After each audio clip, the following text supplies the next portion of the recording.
Hello, everybody, and welcome to Absolute Comics with Benny and Sal without Benny and with Dan this week, because Benny is dealing with landscapers, and we all know how fun that is. How are you doing today, Sal? I'm doing great, man. How about you? I'm doing quite well. It's pretty hot here, but besides that, I'm ready to get on with this show.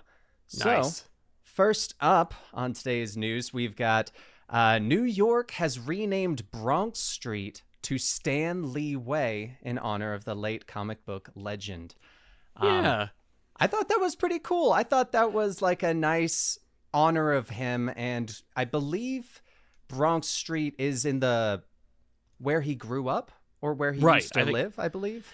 I think you're right. I looked into this a little bit. Like, I did the barest amount of research. Like, I wanted to see where this street was, and it was very much like you can't street view it. It's like right in the dead center of a little neighborhood. So I think that it is I think it is either where he grew up, where he lived at some point. I think it's not an arbitrary street. It's not like the worst street in the world. It's named after some serial killer, and they're like, we need to make the change. Let's throw a bone to these nerds. I think it has some significance to the late Stan Lee, which makes a lot of sense, and it's a nice honor. That's something that it's funny because, you know, you do these kinds of things and you want to honor people with them. I think that these kind of dedications should be done when people are alive. I think the fun of it is that you get to drive down a street with your own name on it. Yeah. Right? If I want a street, I couldn't care less after I'm dead if they name a whole boulevard after me, because I will never get to see it or drive on it. Like, is that nice? Sure. But you know what? You know what's going to happen? Invariably, something is going to go down on Stan Lee Way. Right. And so, you know, the only fun of it is seeing your name on that little signpost. Otherwise, it's like there was a fender bender on Stan Lee Way, you know. And who knows? Maybe he would have even lived there, so his address would have been Stan Lee at Stanley Way. Because, I mean, if you're going to live somewhere, it's going to be your own street. Why wouldn't you? It has to be. Right, yeah. I don't know. I mean, it depends. If you... you actually live the street next to it. I live next door to Stanley Way. Although it would be a great argument, like, killer, you know? I'm sorry, which one of us has a street named after them?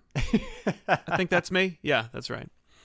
But yeah, I love it. It made me think of, like, have there been other comic book-centric honorariums that we usually reserve for political figures or social activists?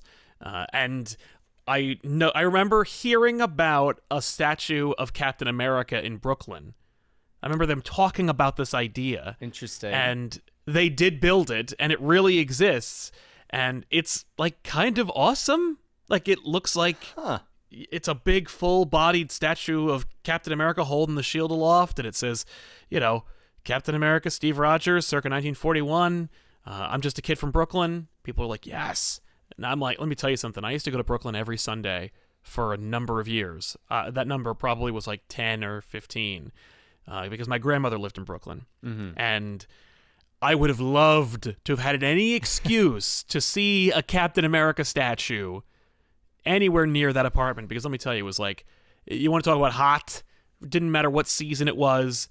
In that apartment, it was 105. 105 degrees. My grandmother was 90 years old for 25 years. And it was always a dry heat. It was that old New York radiator heat. You just hear every few minutes. That was the heat coming into the room. Ugh. Anyway, but yeah, I love it. I think it's great. I mean, like, I say go further, you know? Build a statue of Stan. I mean, I think he's from the Bronx, so yeah, right? If you're going to make fictional character statues, make one of him. Give one of Jack too. Why not? Heck yeah. I'm waiting for the issue of Spider-Man where he's swinging down and he says, "Oh yeah, I'm swinging down Stanley Way right now." Yes. That's going to be the line. That's going to be the line where it's like, "Yes, there you go, Stan. You are a actual place in a fictional world." But let me tell you, the real world. If it was ever going to happen, it would have happened under Dan Slott's watch, because he threw in every possible reference to Spider-Man in the real world he could.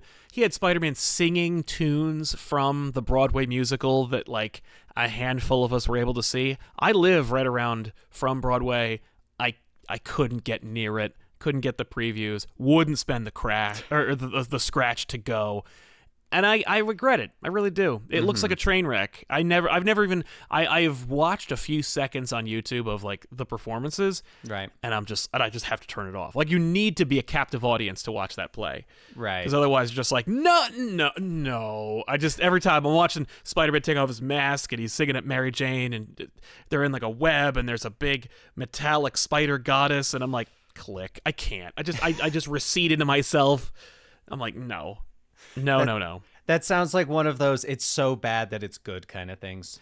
See, I don't know. I think it's one of those things where I have to make other people see it. It's one of those things where either we're all gonna go see this train wreck together. Right. And now that window is closed, it's like we're all gonna sit down and we're gonna watch Turn Off the Dark. I don't know.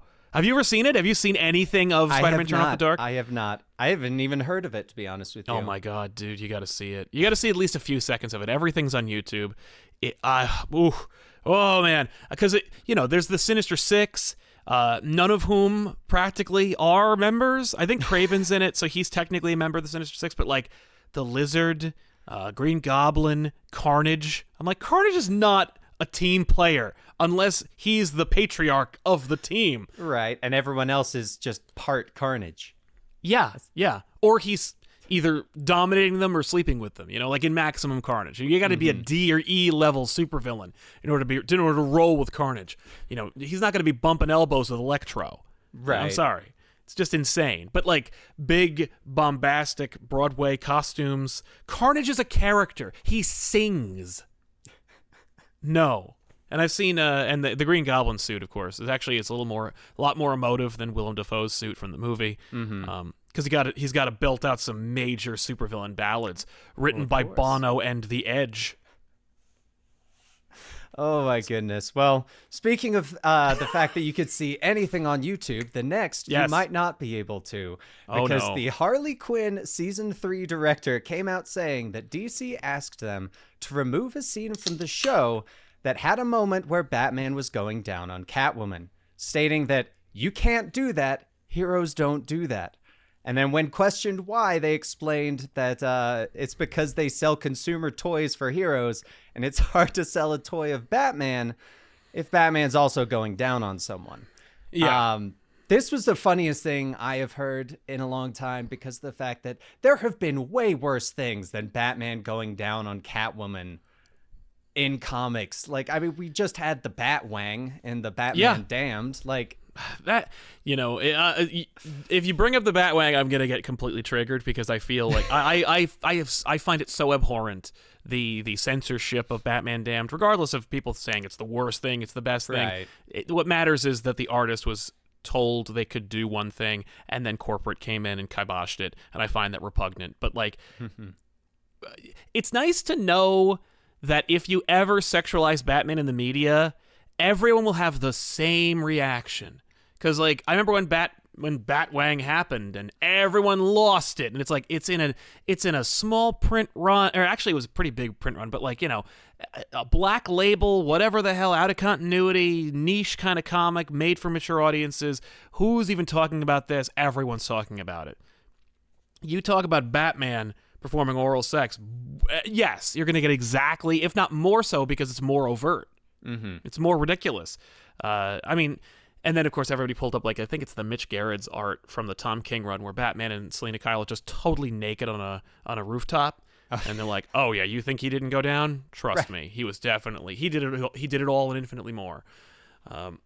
But like, I don't know. I find it horrible that people still can't like hold it together. I don't know about you. You remember any time in school, anything even remotely, like if you're in science class and someone refers to a titmouse, or if anything even like, if you're in sex ed class and everyone just loses it the second that like a breath of a sexualized discussion comes up.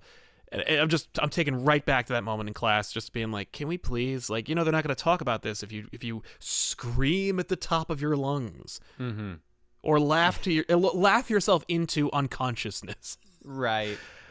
But yeah, I mean, but the visual of Batman, in the bat suit, having having sexy times, Catwoman.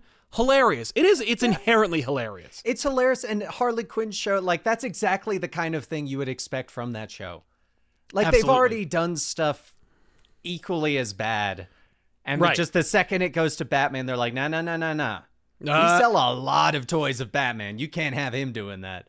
Yeah, we can kill Penguin violently on screen, but we can't have Batman lose some semblance of dignity. I don't know what it is. I mean, like, I think that if you wanted to, like, lionize Batman, you say, yeah, that dude goes down like the Chinatown. Trust me, like, this guy, he's into it. He's a very giving lover.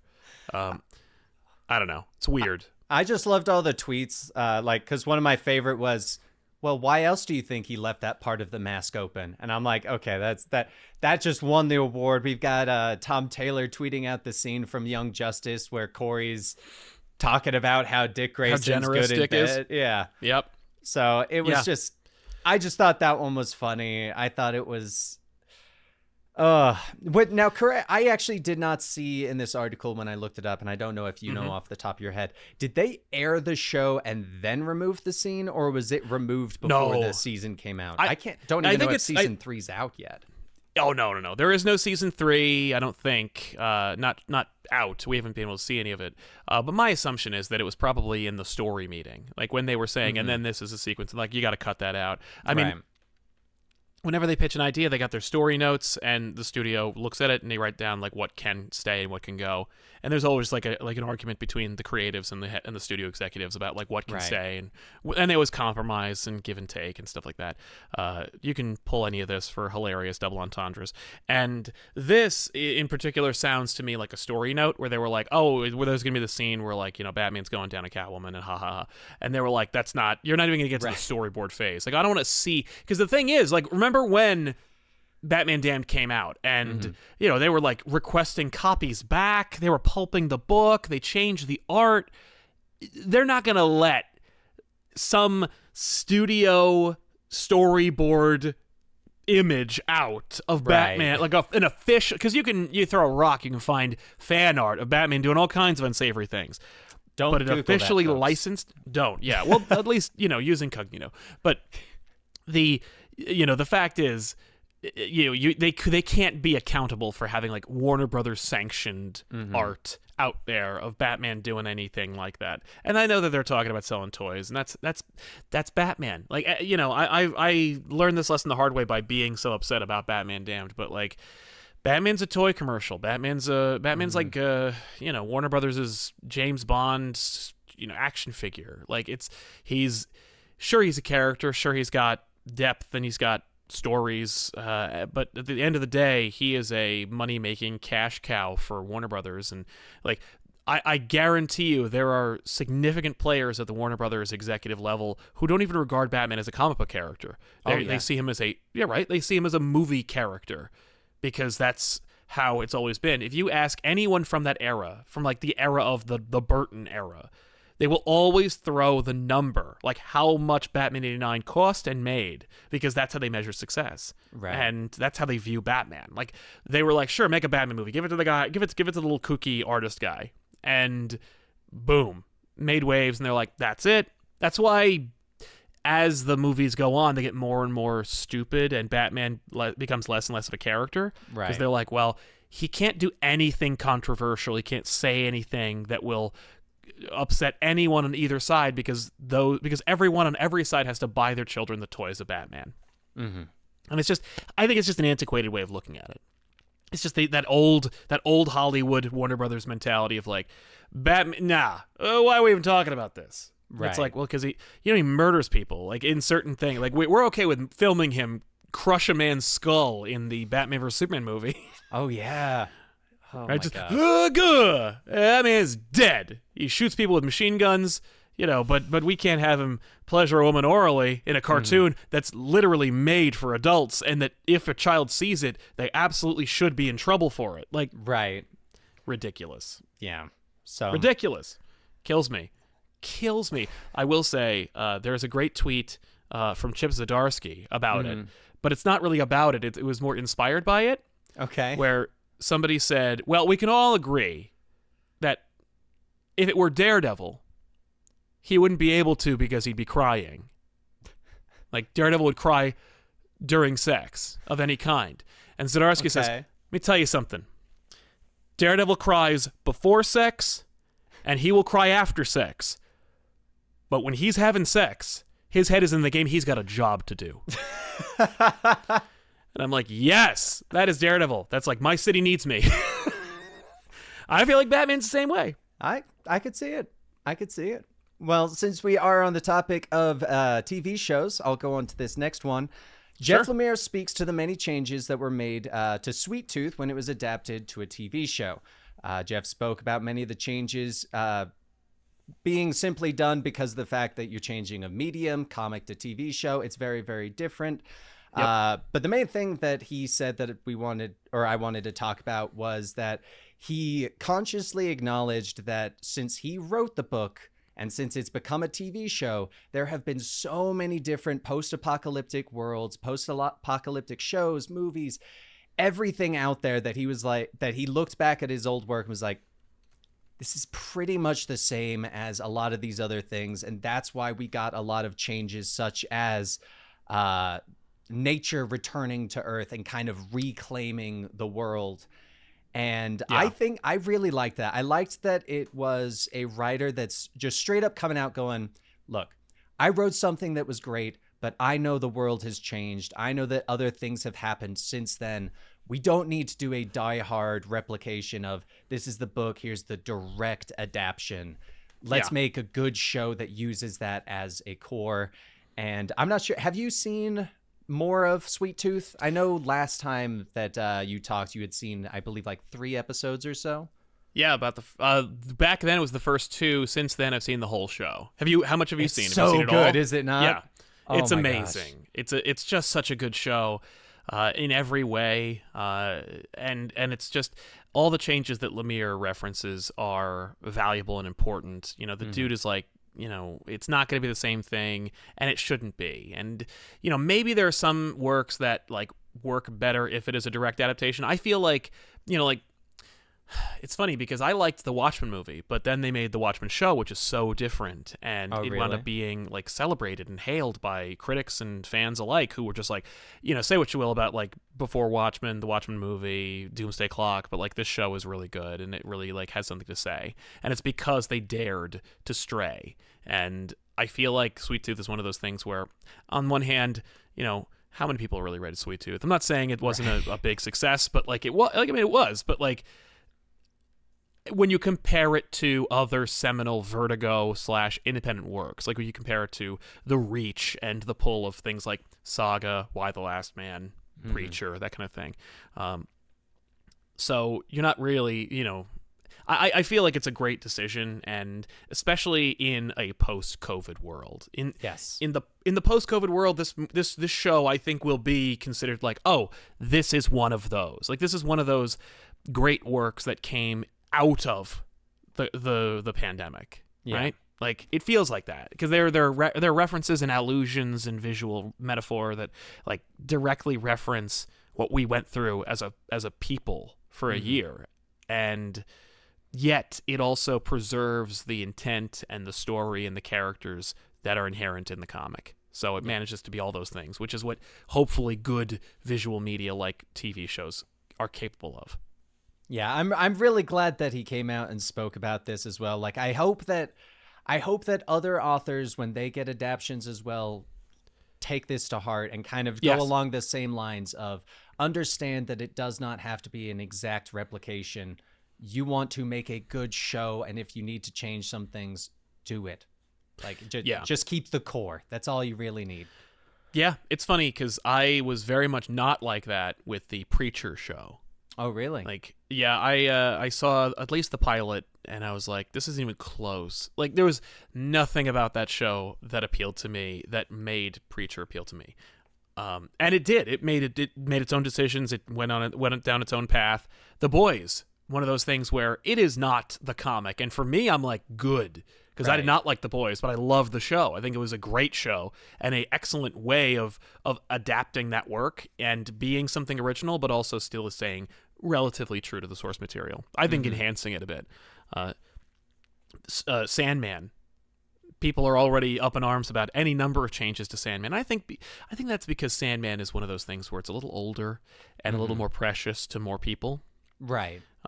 But and look, do I want to see a 1-to-1 recreation of Sandman in like with the things we are capable of doing visually? Yeah, but I also appreciate A, it's not mine. B, it's a new world, and C, it's important to not just do that because some things are made for one thing and other things are made for another. There's a reason why there's an Oscar for best adaptation of a work. Yeah, because it takes some measure of work and skill to adapt something from one thing to another, because as much as everyone always jumps to, oh man, I love this comic, I can't wait to see it on the screen. It's like, it's not the same thing. Like, comic books are not pitches for shows and movies. They are its Berserker own excluded. Right. No, Berserker is 100% a storyboard that is just sold to people. And Cowboys and Aliens, that was also made specifically. And 30 Days of Night. There are a few examples, exemptions. But by and large, the comic book medium does not exist to support the film and TV industries. Mm-hmm. Yeah. And hopefully, just adaptations of works allow for there to be fans of all of it, and what appeals to you in the comic might not appeal to you as a show or a movie, and that's okay because you still have them. It doesn't undo it. What makes me frustrated is whenever I see like a movie poster on a comic book cover, and I'm like, it's not going to be that. Right. You're trying to ape off of that, but it's not the same thing, and you're showing people that you're selling people the wrong thing. Right. But anyway, I love it. I think Sweet Tooth did such a great job. What's one of your? Well, I don't want to spoil it. I don't want to turn this into Sweet Tooth spoiler cast. I don't. That without spoiling anything, honestly, the entire show is so good. But the development of Big Man, just the character development of his character, as well as the visual development of him, so well done. The actor's fantastic. The child actor that plays Sweet Tooth, honestly, I don't think I've seen a better child actor in a very long time. At least not one that comes to mind. Easily. No question. That kid is so good and so adorable and so he's just so charming, and I hope that he escapes from any child actor drama nonsense. Right. I hope he just is allowed to progress and grow. I hope, that he ends up being as good later in life as he is now. But even if he isn't, what? Fine. You did Sweet Tooth. You're doing great. We're all happy for you. Yeah. He's great. He's just so, I don't know. He just does such a good job. It's funny. There's an episode where they kind of show you a little bit more backstory for Jeopard. Mm-hmm.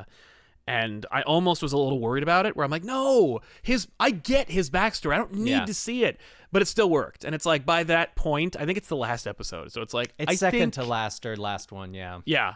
So it's I think that by that point, the show has my trust. So you can go ahead and do that. The only thing that I have to say that sucks about Sweet Tooth is that they weren't able to develop season 2 while they were shooting season 1. Oh. Because season 2 is we don't have an official word from Netflix whether season 2 is greenlit, and it's you can't wait on this. You can't sit on Sweet Tooth season 2 and go don't worry, it's like Stranger Things, season 4's coming 2-3 years. Oh no.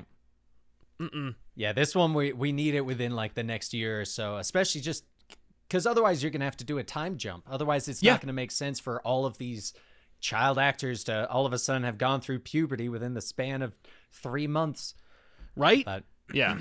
It's funny with Stranger Things, I don't really mind. I'm fine with them being way older now, because we got at least 2 out of 3 great adventures, and I'm happy with them being older and coming back together. Right. It's kind of like an It situation, but younger. But I'm down for that. But with Sweet Tooth, it's no, it's got to next one. Come on.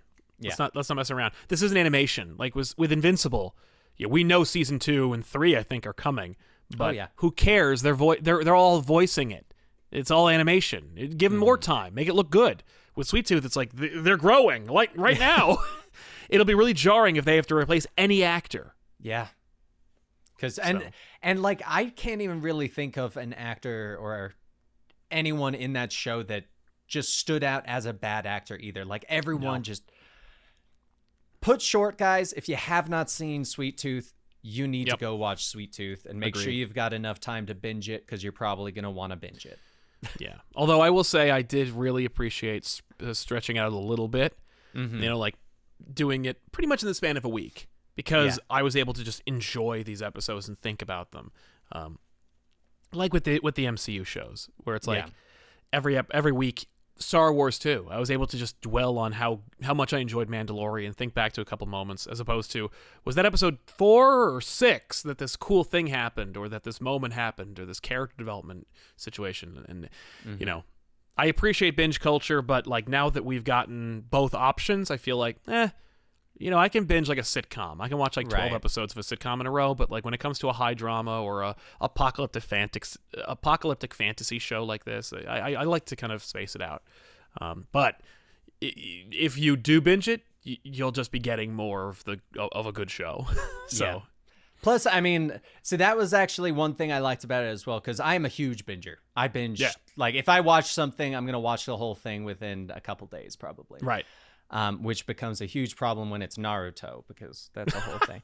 But I liked this show because it was bingeable, but the episodes did not end in ways that you're like, no, I need to know what's going on. Like it ended in a way that you can catch your breath for a moment. Yes, that's right. But all right, so moving on from there, we've got so Spider-Man No Way Home unveiled a new logo stinger for the movie on the Sony Pictures Argentina before it was immediately taken down, and then was later reposted on the Sony Pictures Brazil Twitter and has stayed up. And nothing too fancy about it. It's just like a little video of the Spider-Man No Way Home. But the one thing that people are talking about is the fact that at the end, it does the glitch in the same way that Into the Spider-Verse did the glitches of bringing different people into the world. So I've been seeing a lot of theories of this is their way of saying that this is going to be him going into the Spider-Verse and joining that universe, that this is going to be their live action Spider-Verse. I've heard many different things. What do you think, Sal? It's funny. I when I watched this little like thing, at first I thought we were talking about like a font or a logo choice, but yeah, no, you're right. It was the glitch, and now that you're mentioning the glitch, it makes perfect sense that it would be referencing either, if not the Spider-Verse from the movie, a Spider-Verse or some kind of evoking that feeling of they're going to be like, oh, they're doing the Spider-Verse thing. Like, we're teasing that. I feel like it's the worst kept secret in Hollywood. Yeah, they're definitely doing a Spider-Verse movie. And if they weren't, they definitely were. Like if they were like a month into pre-production and people were like, ah, and they saw the reaction, Sony would be like, yep, okay, they like it. We're going to do that then. We're just going to start calling everybody, see what we can get. But I'm one of those people who's not in any way excited for a Spider-Verse movie. I get it, and when I'm seeing it, I'm reserving reaction to the fact that if I'm watching this movie, I'm sure, because I'm a sucker when it comes to emotional gut punches and musical scores infecting my brain and stuff like that. Like I'm a movie guy, so I just like watching them. And so if I'm watching this movie and like Andrew Garfield shows up and he's like, "Hey, little slugger, let's go," and then Tobey Maguire turns around and he's like, "Oh, it's a crazy world out there." Like I don't know, maybe I'll feel something. But I already got an Oscar award winning Spider-Verse movie that I loved and enjoyed immensely. I was really looking forward to seeing, we got 2 Growing Pains movies for Tom Holland Spider-Man, where he's busting out.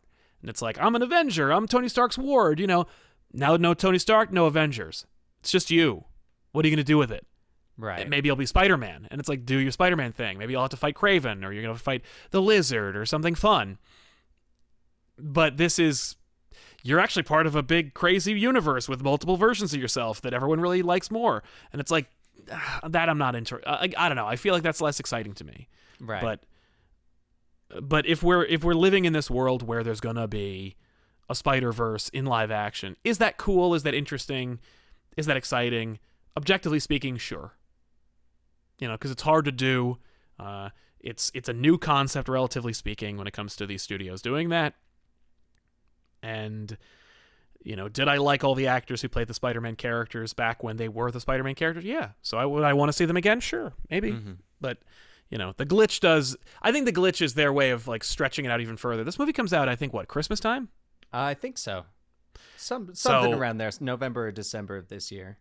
Yeah. So it's time for a trailer. I feel like this glitch is just yet another attempt at getting you excited without actually giving you anything. And it's just like, it's you don't need to do that. Mm-hmm. Everyone's going. End of story. So just give them the trailer. Give them something else to speculate about. Now, you got to give them another kick in the pants, let's say September, October. Right. Some kind of other big thing. But that's where trailer 2 comes in. I don't know. I feel like Sony's really been just enjoy. It's like, I don't know. Because Sony had a win with Venom. So it's not like Sony has been down. It's not like Sony has been kicked in the pants and had a hard time. Right. Because I feel like Sony has been acting like, oh, suddenly we have a movie you guys want to see? Well, maybe we won't put out a trailer yet. Maybe we'll play around with it. Like, it's exactly what I expect Sony to act like. Mm-hmm. But it's like, dude, you got Venom. You got Venom 2. Looks totally dumb, and I'm going to watch it. I'll see that one in theaters because it looks like, oh, okay, you're leaning into what worked with Venom 1. Right. I'll watch that. I don't know. I'm just ready for them to kind of like stop playing coy. The glitch kind of represents for me the coy nature of it. You know what I mean? Like where it's just like, oh, maybe there's a Spider-Verse. Is it in the cartoon movie? Is it different? Are there 2 Spider-Verses? What about Morbius? Oh god, we're not even going to touch that one. No, I completely agree. I think they're hyping this up so much at this point that the comparison to Into the Spider-Verse, which for me personally, I think was my favorite Spider-Man movie. I'll just straight up say it was the one I enjoyed the most. So constantly hyping up the new Spider-Man movie without showing you anything and now making me directly compare it with the movie I revere so highly, I feel like they're starting to go into some dangerous territory of, if you have something good but you overhype it and compare it to something amazing, it doesn't always look as good because you're looking at it in a comparison light. But I mean, here's hoping that it's something good. Who knows? Maybe it'll end up with Tobey Maguire falling in and becoming the theory of him being the older Peter Parker. Yes. Which would be hilarious. I would love that. But we'll find out. It wasn't too much to go off of, but I thought it was a fun little teaser that I wanted to throw in there. So totally. And it could be a harbinger of something to come. Like maybe we're getting a trailer like soon. I mean, inevitably we will get a trailer. I will say, what the glitch made me think of immediately, it was the Spider-Man 2099 teaser, the post-credits moment from Into the Spider-Verse with Oscar Isaac. And it's like, Oscar Isaac is like a real movie star. If you wanted to, like, in a post-credit sequence for this movie, throw in Oscar Isaac in a dope, screen-accurate Spider-Man 2099 movie and link it directly with the cartoon, that'd be kind of cool. Like, that'd be kind of exciting. But I don't know. This is. I hope they have a plan, because I fear that they're like, well, we're gonna set up a lot of things. Like, I feel like when they did that big reveal at the end of the last movie, they had no plan, and that's when I was so into that movie, and then that happened. I was so crestfallen. Like, it was such highs and such lows. I'm like, they got J.K. Simmons. They outed the identity at like just such a drop. Right. Where I'm like, I know you didn't plan for this. Like, I know you have no idea how to fix this. And I think that they've got an idea. I think they do now. But why? Like, why do it if you're just going to fix it in the next movie? And if they're not going to fix it in the next movie, then I'm not excited for what the status quo is going to be. Because we all know what Spider-Man with no identity looks like. Mm-hmm. Not fun. Yeah, it's not. It's not that great. So anyway, yeah. All right. So moving on to the next one, we'll touch on this one briefly. I wanted to throw it in here because I kind of looked at it and I was like, wait, really? Is this really it? Okay, so Game of Thrones star Emilia Clarke announces that she is working on a comic with Image called Mom, Mother of Madness. It is a comic about a single mother who gets superpowers based around her menstrual cycle. Okay. You heard me correct. That this is a book being written about a single mother who gets superpowers when she's on her period. And Amelia came out being like, this was, I guess, trying to use this as a means to educate kids about the topics of menstrual cycles and stuff like that in a different light, which I'll give her credit on that. I am a big fan of teaching through fun mediums like comic books, like TV shows, stuff like that, because a lot of the time it's a lot easier to remember when you remember, oh yeah, I saw how to do CPR because I watched on Spider-Man once, like that kind of thing. But this one I thought was just so interesting and kind of just bizarre to me. Yeah. That I wanted to just throw it in here. I didn't even hear about this. So looking at it, like I have so many thoughts. And it's for funny the record, that you it bring comes it up. out either next week or next month, the first issue. So it's not like in the process. It has been made. So it's done. Yes. I know that she's working with Marguerite Bennett to make it. So, I mean, Yes. it's just, she's not the only writer, which is good because, I don't know if Emilia Clarke can write, but Right. Bennett is a great writer and can help to get that idea out there. It looks like, I mean, call me cynical, but it feels like a Berserker situation where Emilia Clarke's like, I've got this movie that I really want to make. Maybe she pitched it. Maybe she's developing her own production company, and they're like, well, but before you put the cart before the horse, why don't you make it in one of those comic books, win a couple of awards, and then it'll be way easier to get a green light, get funding for it. You can star in the movie, and it'll be like Margot Robbie's production company when they made like the Tonya Harding movie or whatever. Just people being like, well, I got this idea, and I want to make it, but I need something besides. I can't just trade on, I'm Emilia Clarke, so make me a movie. Like, nope. If you want to be creative and you want to put like if you want to say, this is yours, and you want to own it, you gotta own it. And comic books are a way to do that. Unfortunately, it's the nature of the business. It really is, and it's actually funny because in the article, they directly referenced the Berserker situation because.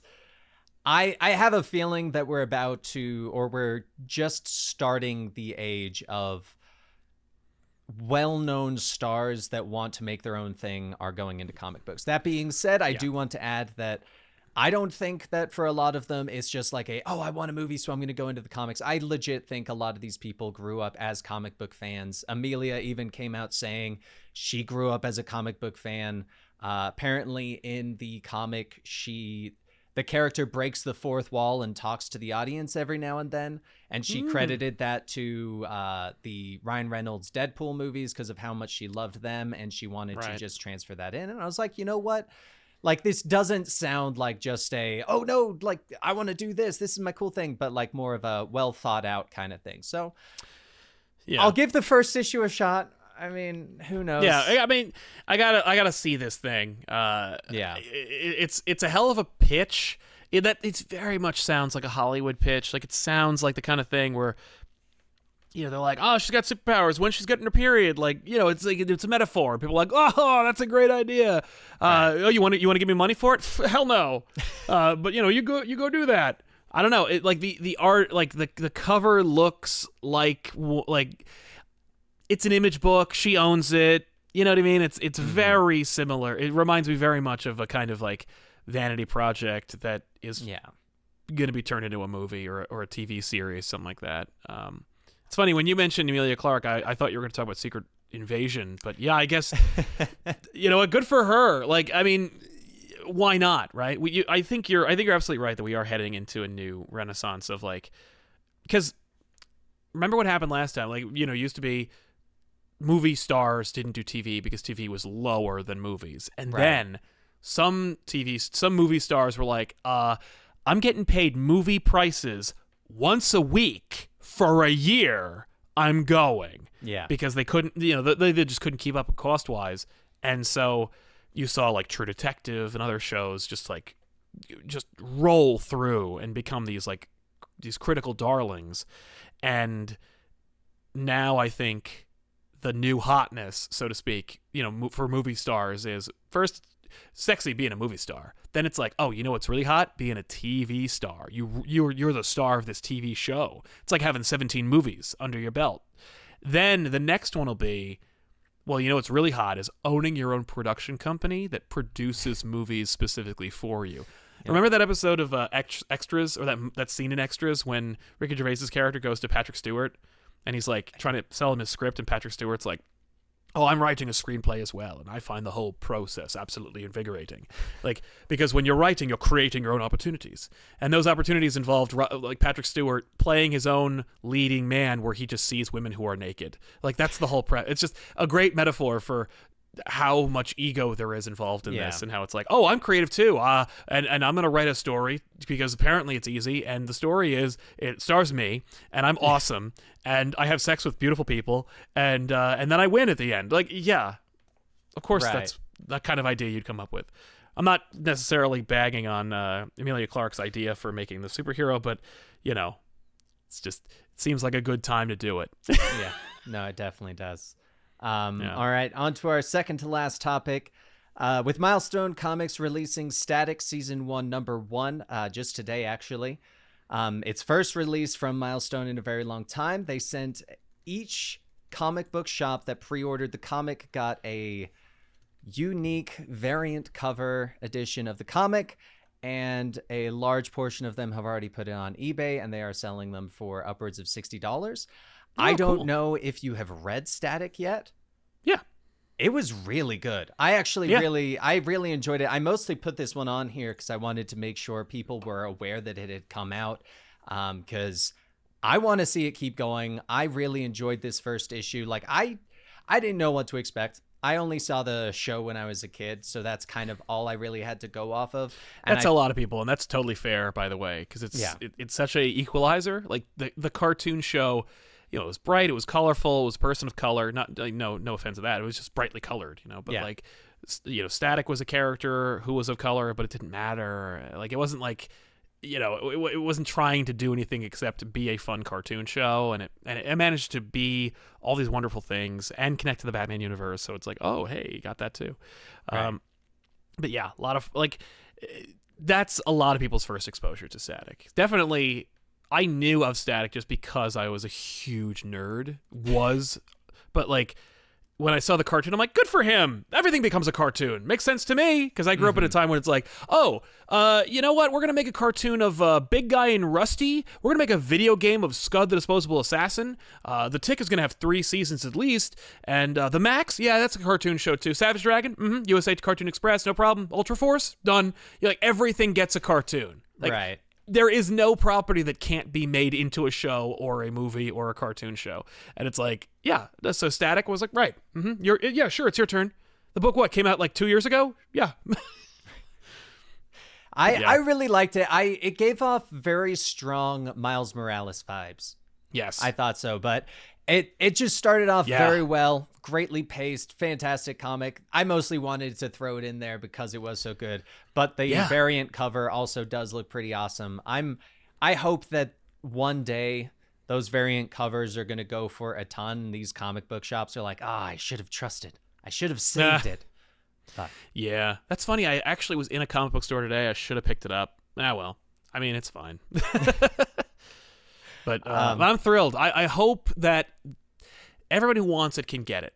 I hope it's not limited, because Static is one of those books when it started, in 93, where it's just a great comic. If you have not, by the way, read, and I'm not necessarily saying you, Dan, but everybody out there, if you haven't read the old Milestone stuff, you should at least read Static. It's got Miles Morales vibes, like people have said, but it also... It's just a fun comic. It's got Spider-Man vibes. It's got Batman Beyond vibes. It's got just all the shades of comicdom that you come to love. It's got like Sideways vibes and Invincible vibes. Let's put it that way. It feels There like you go. Invincible. Read Static from '93 because it really does. And it's unafraid, and it's like got this great art, and it's just doing its own thing, and it doesn't give a shit whether you like it or not. And it's like, yeah, that's awesome. But I'm glad to see that it's good. Like that this new era is doing its thing, because it really, it's long past due, and I hope it is able to do what it did back then, but bigger. Plus, very strong restart, I guess, for Milestone to just come in headstrong. I hope for the best. So Same, definitely. All right, so moving on to our last topic, we've got the Guardians of the Galaxy game was announced at E3, coming to PlayStation, Xbox, and PC on October 26th. I'm not sure if you saw the trailer, yes, but I heard a little bit about it while I was streaming yesterday, and I wasn't sure how to feel originally because the Avengers game was kind of lackluster. I wasn't entirely thrilled about it, but I saw the trailer earlier. Oh my gosh, this game looks like it is going to be hilariously fun. And I never really even thought of how perfect of a character Star-Lord is for this kind of game, considering his weapon is all the different elements. Like it just works so well for so many different aspects of it. But like overall, the game looks fantastic. It's a third person. It seemed very similar to the Avengers game, but it seemed like this one was more single player focused. Yes, I understand that it is single player focused, and you can kind of like tell the other Guardians what to do. Yeah, but is there a co-op element to it? I wouldn't be surprised if there was at least a couch co-op, or something. I would be very surprised if it was couch co-op. I bet it's online only. I wish it were couch co-op. That'd be friggin' awesome. I think it would be great if there was just like a sit down, one of you gets to play a different Guardian, but I wouldn't be surprised as well, though, if this was more along the lines of the Spider-Man games, where it's just, you're the single player, you are Star-Lord, go have fun.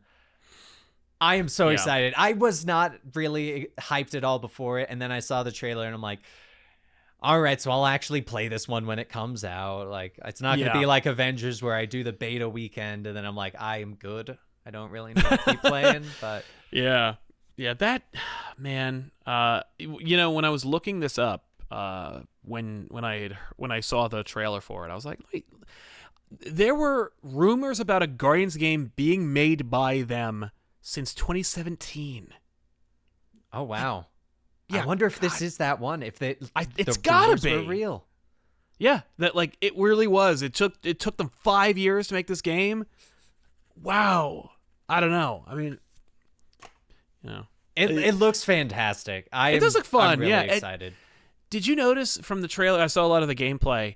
I didn't get like any major Marvel vibes. Like they don't fight Galactus, there's no Thanos, there isn't even a Terrax or a Fire Lord. Like there's no Marvel, no Skrulls, no Kree. It's very much like a kind of self-contained Guardians game. Yeah. I'm sure there will be. Maybe they're saving it, but and I'm sure because you do go, to different planets and stuff, there has to be references to other things.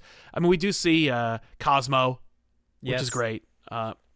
We got other characters who have been associated with it. And I understand that Dan Abnett worked on this game a little bit, which makes a lot of sense to me because Abnett, of course, consummate Guardians auteur, and also worked on the Alien Isolation game, if I remember correctly. And so he's no stranger to writing for a game that people like. So kind of cool. I don't know. My only issue really... No, I don't really have any issue. It looks fun. Like it looks fun. I hope it is, and I hope like there's 5 years worth of game in here. I don't want to be done in a day. I want to be able to play this game for a while and really explore. Yeah. Can I fly the ship? I don't know. Right. It looked like there were definitely some parts where you could. I hope it does well as well, because the DLC potential for a game that's literally in the galaxy, like there's so much there that you could just There's so much to do, and I completely agree. I do not think they really showed any big Marvel-themed things out there, which I love because it shows that they are going to go, hey, we're going to do what we want. It's space. There's so much out there. We're just going to give you what we think would be out there. Yeah. Yeah. I want it to feel like Spider-Man or Arkham, where I just unabashedly have fun and enjoy it. Although I have not had any experience, this is very different in that it is the Guardians of the Galaxy. You're playing Star-Lord, but you are influencing characters. You are controlling them. Who knows if you're able to like swap out. My guess would be, there are some levels where you got to be Groot, you got to be Gamora, etc. Like you got to, we got to get through this like small corridor, and then you swap out with Rocket, and you like run through the tunnels or whatever. Right. I'm sure there's elements in there where you get to play every character.